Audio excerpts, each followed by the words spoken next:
Brian. You talked a little bit last night about getting off to a better start prior to that game, and then Jonathan just mentioned it that have to have a better start for tomorrow. How do you guys achieve that? I think we just got to be ready for it. I think if you look at both beginnings of both games, they came out shooting us, out hitting us, just in our zone a lot, and we're kind of trying to play catch up. And in the playoffs, you can't be doing that every game. They kind of dictated the momentum of both games to start it off. So I think we just got to be ready for the start. We got to come out and dictate the play, get in their zone, get some shots on net, getting to the body. Getting Price's face a little bit, get some shots with some screens and some traffic. But it's so important against a team like this. We'll go to Stephen Wino. Hey, Ryan. Obviously, you hadn't seen the Canadians all season. The first two teams you faced in the playoffs, you'd known and had rivalries. But how long does it take for the tension to kind of rise and kind of boil over in a series like this? Well, I think you see it already. It's two teams that are fighting for the Stanley Cup, and we're 2 of 4 teams left, so it's not going to take much. There's going to be a hatred that's going to build pretty quickly. Playoff series are going to be physical. Stuff is going to boil over from game to game, from shift to shift, and it's already started a little bit. I expect it to keep going, but we're both in each other's way right now, so we're not going to be liking each other. We'll go to Kevin Bollinger. Hey, Ryan, you're coming off of a couple of games, obviously, at T-Mobile that were sold out and electric, and now you're going into a building that's going to have only 3,500 fans. Does that have any impact at all as a player with a little bit less of an atmosphere than you've played in the first couple games? It's going to be different for sure, but, we played a full playoff last year in the bubble like that with no fans, so there'll be a little bit of an atmosphere. I'm sure they'll crank up the music, and the fans, as many fans as they'll have, will be as loud as they can be. At the beginning of the year, we played in some buildings that had a couple thousand fans here and there, so I think we're used to it. It's obviously going to be a little bit of a change because we're playing in front of 18,000 plus in Vegas, and the show that we put on there. So, but yeah, it's you still got to block out that noise and get the job done. We'll go to Ben Goetz. Hi, Ryan. I guess related to that, you guys are the first U.S.-based team to come to Canada this season. I guess what's it like kind of dealing with some of the extra restrictions after things were kind of loosened up for you guys the first couple rounds of the playoffs? Does it feel, I guess, pretty similar to the regular season? Yeah, a little bit, especially in Vegas where we're basically, 100% open, and, the restrictions are a little looser there. Coming here, it does feel a little bit more like the beginning of the season where things are a little more, tense, and you're kind of making sure that, nothing related to COVID is going to happen. So, but, let's be honest, we're here for 2 games. We're in the hotel.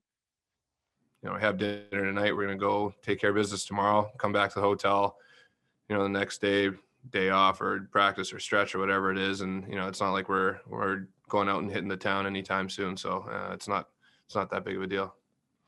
We'll go to Mark Spector. All right. Listen, Vegas I want to do a piece on the sort of city in the Vegas. I want to ask you a question. Well, years ago, we said, can't have pro sports in Vegas because everyone's going to gamble and everyone's going to go to the strip, and it just won't work. And now your GM and owner has put together this culture where everyone wants to play there, and it's kind of a family scene. And you guys all live out in Summerlin, and it's a pretty nice place. So if I'm a free agent and you're trying to recruit me to come to Vegas, what are Vegas guys telling other guys around the NHL about the experience playing there?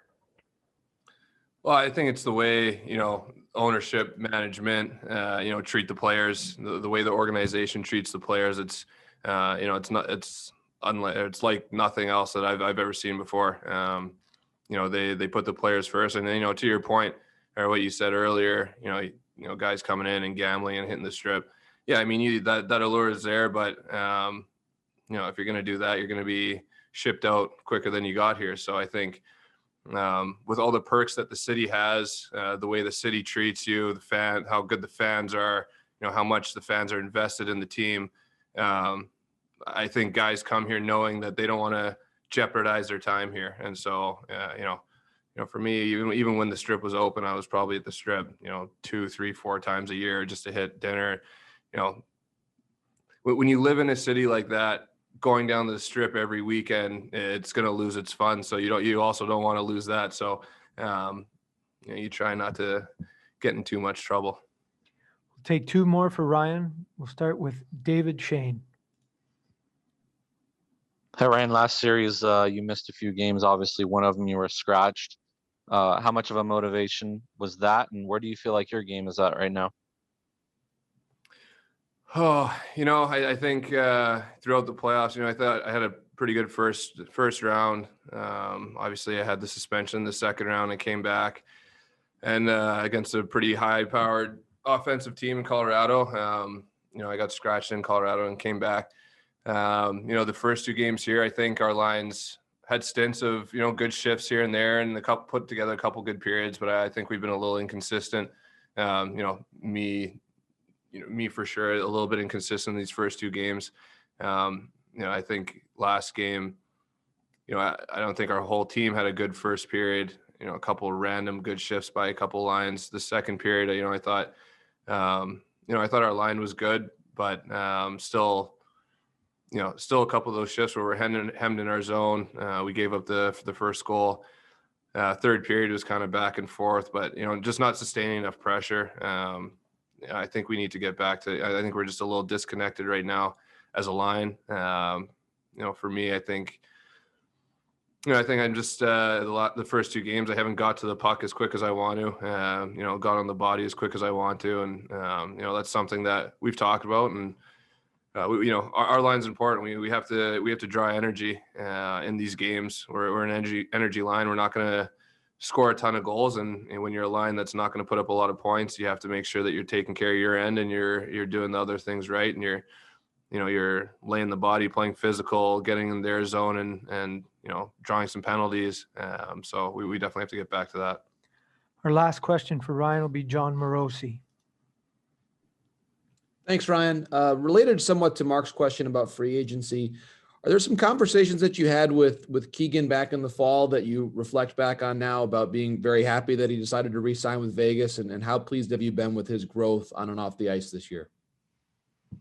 I don't know if I've had a conversation about him re-signing Vegas. I try and be here for all the young guys whenever they need something. I know I saw he was talking about that a little bit earlier in the season. But he's come a long way, from where he was at the beginning as a 13th forward. We were playing 13 forwards, and that's a tough job. You're playing sometimes 4 minutes a night, and playing 4 minutes a night is much, much harder than playing 17, 18 minutes a night. You sit there, you get a shift.